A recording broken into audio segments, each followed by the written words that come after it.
Les atomes étant infiniment petits, ils ont des masses très faibles, de l'ordre du milliardième, de milliardième, de milliardième de gramme.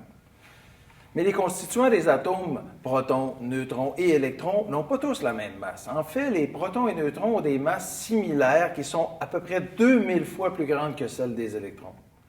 C'est pourquoi quand on évalue la masse d'un atome, on a tendance à négliger celle des électrons. Ce qu'on appelle le nombre de masse et qui porte le symbole A correspond à la somme des protons et des neutrons qu'on retrouve dans un atome. On peut obtenir ce nombre de masse en prenant la masse de l'élément dans le tableau périodique et en l'arrondissant à l'entier le plus près. Par exemple, la masse de l'oxygène est 15,9994.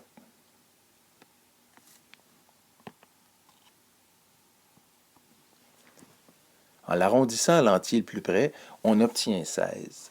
On symbolise cet atome par O16. La somme des protons et neutrons de l'oxygène correspond donc à ce nombre.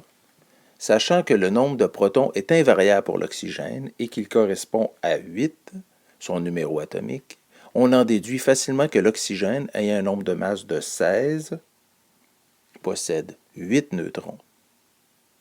Si un isotope de cet oxygène a un nombre de masse de 17, on en conclura qu'il possède non pas 8, mais 9 neutrons. Comme les divers isotopes d'un même élément ont des masses atomiques différentes, on affiche dans le tableau périodique les masses moyennes pondérées des principaux isotopes. Par exemple, l'azote a deux isotopes naturels ayant les masses suivantes. N14, dont la masse est 14,00307 et l'abondance naturelle est de 99,64 %, et N15, dont la masse est 15,00011 et l'abondance naturelle est de 0,36 %.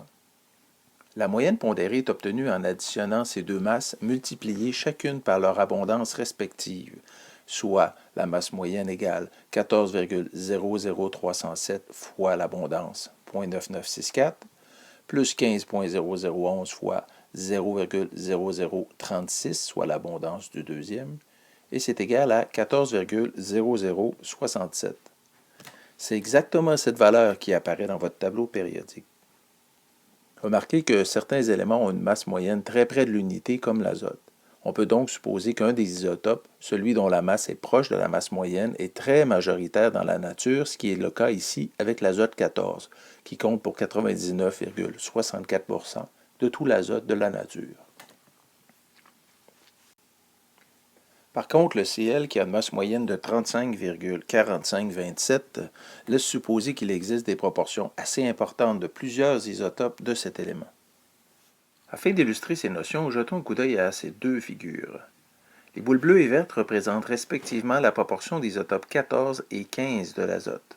Et comme la très grande majorité de l'azote existe sous forme 14, comme on vient de le voir, il est normal que la masse moyenne de cet élément soit très près de cette valeur, soit 14,0067.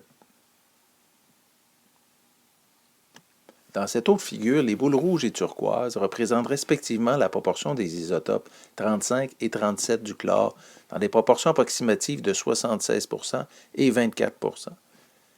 Le chlore existe naturellement sous ces deux formes, mais l'isotope 35 étant presque 3 fois plus présent, la masse moyenne du chlore est un peu supérieure à 35, soit 35,4527. En terminant, saviez-vous que vous et moi, ainsi que toute la matière, est essentiellement constituée de vide? Comme le noyau est tout petit au centre de l'atome et que les électrons, également minuscules, circulent dans un nuage immense si on le compare au volume du noyau, tout l'espace entre les électrons et le noyau est constitué de vide. En comparaison, c'est un peu comme si l'électron et le noyau avaient la grosseur d'une balle dans un grand stade de baseball. Le noyau est au centre et l'électron circule un peu partout dans le stade. Tout l'espace intérieur du stade, moins celui occupé par ces deux balles, est du vide. Imaginons qu'on enlève tout ce vide. Si le noyau de l'atome d'hydrogène, qui est en fait un proton, avait un rayon de 1 mm, soit environ celui du bout d'une mine de crayon, il aurait une masse, tenez-vous bien, de 1,7 million de tonnes. Pour comparer, 3 de ces bouts de mine de crayon pèseraient autant que la grande pyramide d'Égypte. Et l'électron que je représente par cette petite balle rose se promènerait en moyenne à une distance de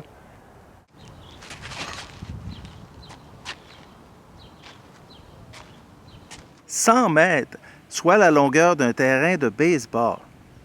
Impressionnant, non?